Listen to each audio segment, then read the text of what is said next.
กัดอยู่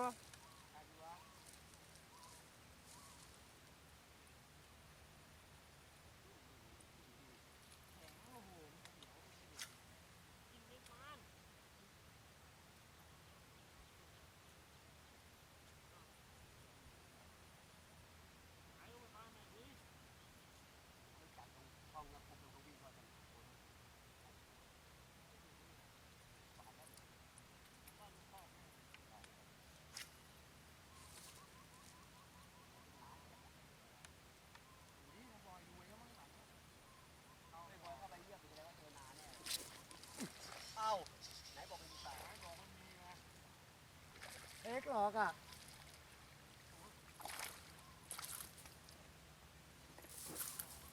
ครบทุกค่ายฮะเดี๋ยวให้ไอ้สองให้หน่อยให้ไอ้สองให้หน่อยไอ้สองคนละชาไอ้สองนี่ครับไอ้กูว่าบ่อยแม่งเจอนากินบ่อพวกเนี้ยไอ้สองคนละชาครับนี่ฮะปานาก็โอเคเลยครับไอ้สองคนละชาซื้อหน่อยอร่อยแน่ครับแดดร้อนๆเยี่ยมเลยครับ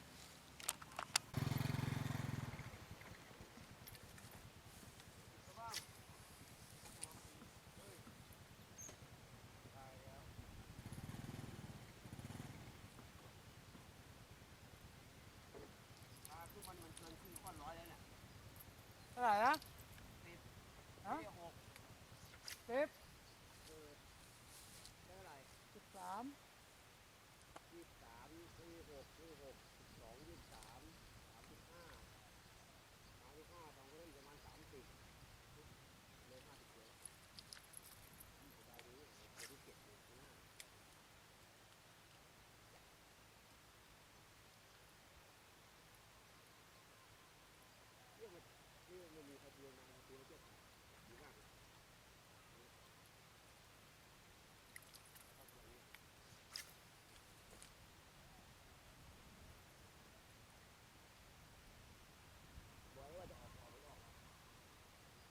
ไอ้พวกนั้นเข้าไปแล้ว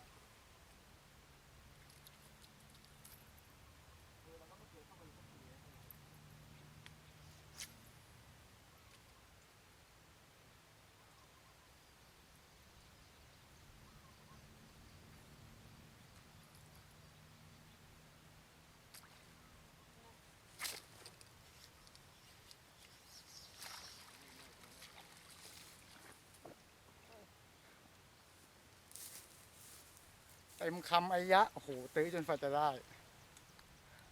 สุดคอครับเอสสองคนละชาครับช่อนหนา